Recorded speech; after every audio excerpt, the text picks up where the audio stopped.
Affidavit के बारे में तो सभी सुना होगा, अब बेशक वो लो बैकग्राउंड से है या नहीं, पर क्या आप जानते हैं कि एफिडेविट कितने तरीके के होते हैं और क्यों इंडियन एविडेंस एक्ट में एफिडेविट को एक वैलिड प्रूफ मानने से मना किया जाता है। तो hey hello everyone, welcome back to Legal pulse.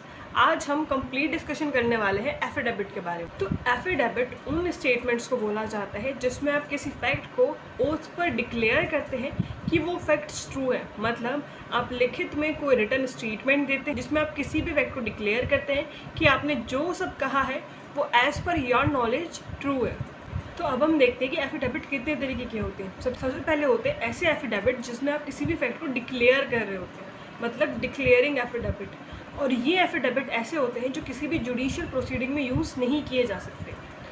और इन एफिडेविट में जस्ट आप किसी फैक्ट को डिक्लेयर करते हैं, जैसे कि anti ragging affidavit, age gap का एफिडेविट जो आप कॉलेज में सबमिट करते हैं। और अब आप अगर रैगिंग करते हुए पकड़े जाते हैं तो आप पर कोई भी डिसिप्लिनरी एक्शन लिया जा सकता है। दूसरे आते हैं एफिडेविट विद प्लीडिंग, मतलब जब भी आप कोई प्लीडिंग सबमिट करते हैं, अब वो प्लेंट हो गई, रिटन स्टेटमेंट, रीजॉइंडर, रेप्लिकेशन, मतलब कोई भी प्लीडिंग सबमिट करते हैं तो आप उसके साथ एक एफिडेविट भी अटैच करते हैं, जिसके बारे में हम सेक्शन 26 में भी पढ़ा था। कभी भी आप कोई प्लेंट फाइल करेंगे तो आप उसके फैक्ट को प्रूव करेंगे एफिडेविट के साथ, जिससे आपकी रिस्पॉन्सिबिलिटी बनती है कि जो भी फैक्ट आपने प्रूव किया है वो फैक्ट ट्रू है।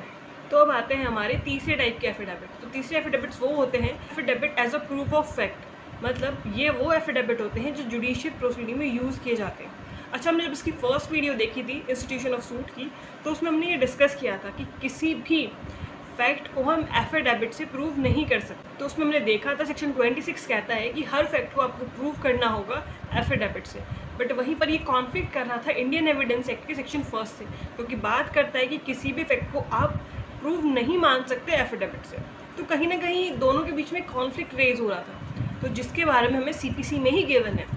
सीपीसी का ऑर्डर 18 रूल 4 और ऑर्डर 19 बात करता है ऐसे एफिडेविट्स की जो कि यूज़ होते हैं जुडिशियल प्रोसीडिंग में और किसी भी फैक्ट को प्रूव्ड माना जा सकता है on the basis of affidavit. तो वो कौन कौन से एफिडेविट है? तो जब भी हम बात करते हैं क्रिमिनल प्रोसीडिंग की तो उसमें हमारे 3 स्टेजेस होते हैं। सबसे पहले कोई भी विटनेस बुलाया जाता है, एग्जामिनेशन इन चीफ किया जाता है, दूसरा क्रॉस एग्जामिनेशन और तीसरा री एग्जामिनेशन।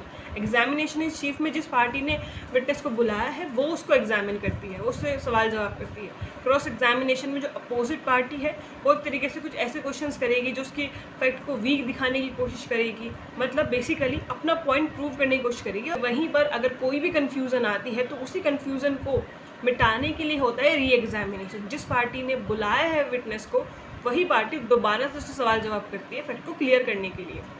वहीं पर जब ऑर्डर 18 रूल 4 की बात आती है तो उसमें कहा गया है ऐसे एफिडेविट्स जो कि जुडिशियल प्रोसीडिंग में यूज़ हो सकते हैं और जिन फैक्ट्स को हम एफिडेविट पे प्रूव मान सकते हैं।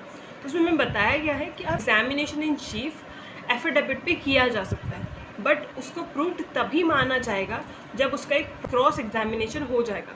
मतलब बिना क्रॉस एग्जामिनेशन के आप एग्जामिनेशन इस चीफ पर जो भी आपने फैक्ट एफिडेविट पे एक्सेप्ट किए हैं उन्हें आप प्रूव्ड नहीं मान सकते। मतलब क्रॉस एग्जामिनेशन मैंडेटरी कंडीशन है, तभी आपको फैक्ट्स को प्रूव्ड माना जाएगा। दूसरा ऑर्डर 19 में हमें ऐसे फैक्ट्स बताए गए हैं जिन्हें कोर्ट एफिडेविट पर ही प्रूव्ड मान लेती है। बेसिकली इसमें कुछ डॉक्यूमेंट्स ही होते हैं, रिपोर्ट्स वगैरह, जिनको एफिडेविट पे प्रूव्ड मान लिया जाता है। I hope you will understand. Thank you. Channel को सब्सक्राइब और वीडियो को शेयर करना ना भूलें।